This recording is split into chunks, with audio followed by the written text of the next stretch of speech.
हमारे यहां किसी नेता का बेटा नेता नहीं बनता, जमीन से आया हुआ कार्यकर्ता बनता है। जमीन से आया हुआ कार्यकर्ता ही नेता बनता है, और सब साधारण बैकग्राउंड से आते हैं, इसलिए it is a democratic party. आपको शायद मालूम नहीं होगा, बांग्लादेश में ट्रिपल तलाक नहीं है, पाकिस्तान में ट्रिपल तलाक नहीं है, अफगानिस्तान में ट्रिपल तलाक नहीं है, ईरान में ट्रिपल तलाक नहीं है, सीरिया में ट्रिपल तलाक नहीं है, इंडोनेशिया में ट्रिपल तलाक नहीं है। ये सब इस्लामिक देश हैं, लेकिन हमारे भारत में सेकुलरिज्म के नाम पर ट्रिपल तलाक चल रहा था और मुस्लिम बहनों को मुख्य धारा से वंचित किया जा रहा था। उनको अधिकार देने का काम किया तो प्रधानमंत्री मोदी ने किया। यह हमारा आइडियोलॉजिकल प्रिंसिपल। मुझे बताया गया कि retired civil servants, army officers, defence personnels, doctors, engineers, lawyers, chartered accountants, हमारे कला क्षेत्र से जुड़े हुए हमारे कलाकार, sports persons, business personal, industrialist, सभी क्षेत्रों को के लोग आज जो भुवनेश्वर में समाज का नेतृत्व करते हैं, ऐसे लोग आए हैं। ये मेरे लिए बहुत ही खुशी की बात है। और मुझे बताया गया कि आप सब लोग भारतीय जनता पार्टी का सदस्य बनना आप लोगों ने मंजूर किया है और आप उसमें भाग लेने के लिए आए हैं, इसलिए मेरी ओर से आप सबका बहुत बहुत अभिनंदन और स्वागत। मुझे और भी खुशी है कि मेरा यह सौभाग्य है कि आप सब लोग सदस्य मेरे द्वारा बनेंगे, मेरे रेफरल उससे बनेंगे, तो आपको सदस्य बनाने का सौभाग्य मुझे मिल रहा है। ये मेरे लिए विशेष गौरव का विषय है और इसके लिए भी मैं आपको बधाई देता हूँ। मित्रों, सदस्य आप बन रहे हैं, इसलिए कुछ बातें आपके ध्यान में मैं जरूर डालना चाहता हूँ, ताकि आपको ये महसूस हो और आपको ये विश्वास बने कि आप अगर भारतीय जनता पार्टी के सदस्य बन रहे हैं तो आप सही काम कर रहे हैं और आप सही जगह जा रहे हैं। क्या होता है कि राजनीति में मैं लंबे समय से रहा हूं, मेरे मित्र कांग्रेस में भी रहे, मेरे मित्र कम्युनिस्ट भी रहे, मेरे मित्र नक्सलाइट्स भी, बहुतों से मेरा आइडियोलॉजिकल विचार विमर्श होता रहा। मैं अपने आप को बहुत सौभाग्यशाली मानता हूं कि इस देश में लगभग 5000 छोटी बड़ी पार्टियां हैं और लगभग 50 के आसपास एक्टिव पार्टीज हैं, लेकिन भारतीय जनता पार्टी अकेली पार्टी है which is a national party, it is a democratic party, it is an ideological based party, it has got a cadre base and it has got the maximum mass following. अकेली party है, it is the only political party. आपने कभी देखा Congress party की membership ऐसी होती हो? देखा?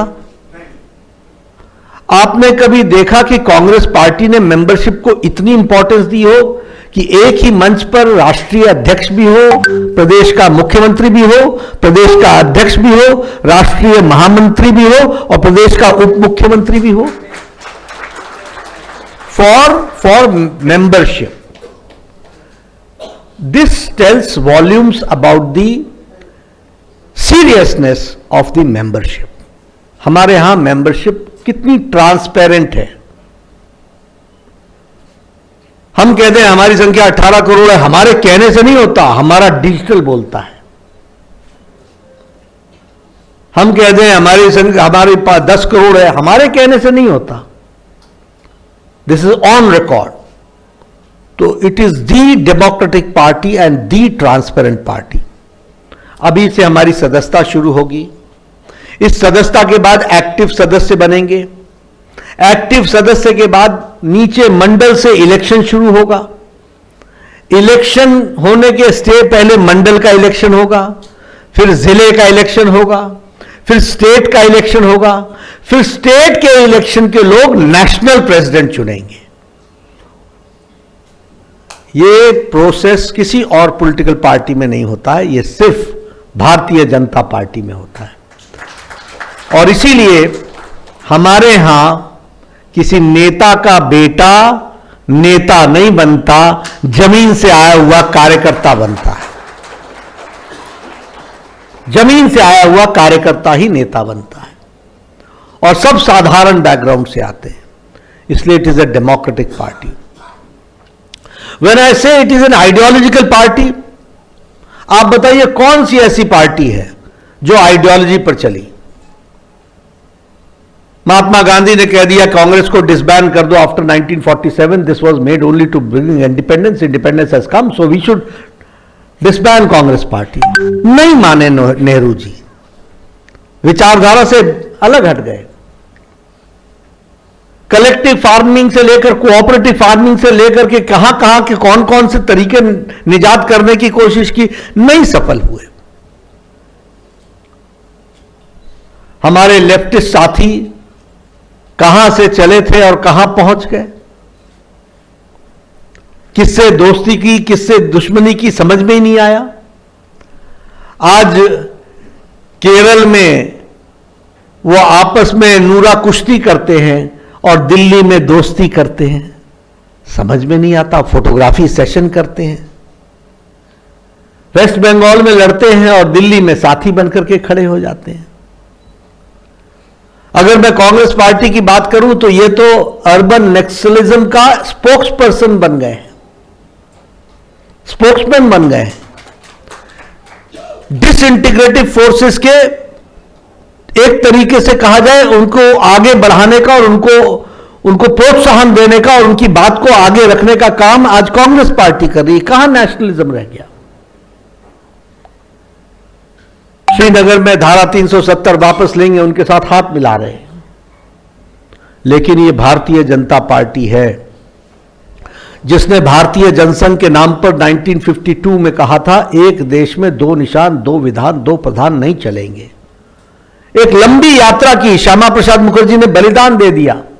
We started in 1952-53 and in 2019 under the dynamic leadership of Prime Minister Modi and the able skills of Amit Shah, we could see in the Parliament on 2019 6th of August that Article 370 was abrogated from this country. और जम्मू कश्मीर संवैधानिक दृष्टि से पूर्णतः भारत के संवैधानिक part का हिस्सा बना after the abrogation of article 370। नहीं तो जम्मू कश्मीर का संविधान अलग, भारत का संविधान अलग। भारत के लगभग 200 कानून ऐसे थे जो जम्मू कश्मीर की धरती पर नहीं लगते थे। एससी को रिजर्वेशन नहीं मिलता था, वाल्मीकि को रिजर्वेशन नहीं मिलता था। वेस्ट पाकिस्तान से आए हुए मनमोहन सिंह वो प्रधानमंत्री बनते हैं। वेस्ट पाकिस्तान से आए हुए अडवाणी जी वो डिप्टी प्राइम मिनिस्टर बनते हैं। लेकिन जम्मू कश्मीर में बसा हुआ वेस्ट पाकिस्तान से आया हुआ refugee could not give his vote in Vidhan Sabha. It is this time that after Article 370 वो पहली बार जम्मू कश्मीर की धरती पर अपना वोट डाल रहा है विधानसभा के लिए। तो जो आइडियोलॉजिकली हम लोगों ने 53 में कहा, हमने 2019 में कवर किया, उसको पूरा किया, लेकिन हम कंसिस्टेंट रहे अपने आइडियोलॉजी में। अगर हमसे पूछते थे लोग तुम्हारा इकोनॉमिक ऑर्डर क्या है, तुम्हारा इकोनॉमिक एजेंडा क्या है, मैंने कहा तुम्हारे समझ में नहीं आएगा क्योंकि तुम साइलोज में बटे हुए हो। हम समग्रता में सोचते हैं।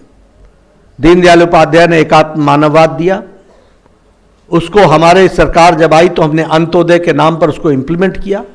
और जब मोदी जी और जब अटल जी की सरकार आई तो अंत्योदय का भी अंत जो था उसको ढूंढा गया। और जब मोदी जी की सरकार आई तो सबका साथ, सबका विकास, सबका विश्वास, सबका प्रयास, इस मंत्र को लेकर के हम चले। और हम लोगों ने last man and last mile delivery, इस पर हमने विश्वास किया, इसको हम लेकर के आगे चले और इसलिए हम इस यात्रा में आगे बढ़े। ये ट्रिपल तलाक समाप्त करो, ये सुप्रीम कोर्ट ने कहा था। राजीव गांधी ने पार्लियामेंट में बिल ला करके संविधान के धाराओं को बदलने की कोशिश की। सुप्रीम कोर्ट कहता था ट्रिपल तलाक समाप्त करो। और मैं आपको बताना चाहता हूं, यहां मैं देख रहा हूं बहुत यंग स्टूडेंट्स बैठे हैं और हमारे यंग टैलेंट बैठा है।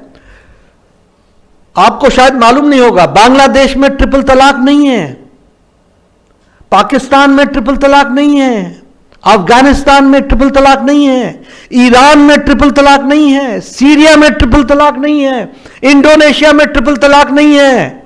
ये सब इस्लामिक देश हैं। लेकिन हमारे भारत में सेकुलरिज्म के नाम पर ट्रिपल तलाक चल रहा था और मुस्लिम बहनों को मुख्य धारा से वंचित किया जा रहा था। उनको अधिकार देने का काम किया तो प्रधानमंत्री मोदी ने किया। यह हमारा आइडियोलॉजिकल प्रिंसिपल। हमने 1988 शायद पालमपुर का रेजोल्यूशन 1989 हमने कहा हम राम मंदिर का रास्ता प्रशस्त करेंगे।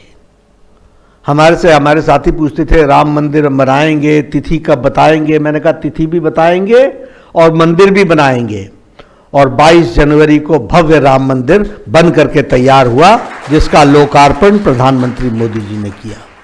इसलिए we are an ideological based party. जिस बात को हम लोगों ने कहा वो आइडियोलॉजिकल बेस्ड, और उसको आइडियोलॉजिकली हम लोगों ने प्रूव करके उसको हम आगे बढ़े। अगर हमने बात इस दृष्टि से की कि हर एक को साथ लेकर के चलना है, तो हमारी स्टेट्स आज यूनिफॉर्म सिविल कोड की तरफ अग्रसर हुई हैं। समाज को एक करना है, सबका साथ, सबका विकास, सबका विश्वास, सबका प्रयास। और we are a cadre based party. अगर हम कैडर बेस्ड पार्टी कहते हैं तो हमारी पिछली मेंबरशिप 18 करोड़ की हुई है।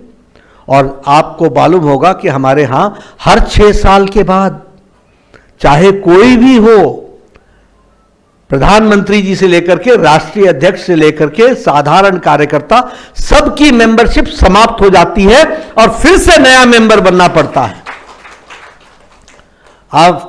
और इसीलिए आपने देखा होगा 2 सितंबर को प्रधानमंत्री जी पहले सदस्य बने, उसके बाद मैं बना, फिर उसके बाद हमारे अमित भाई, हमारे रक्षा मंत्री जी, और फिर इस तरीके से मेंबरशिप आज 6 करोड़ क्रॉस कर गई है। और 6 करोड़ हम लोगों ने 2 सितंबर से आज मेंबरशिप बन करके दिया।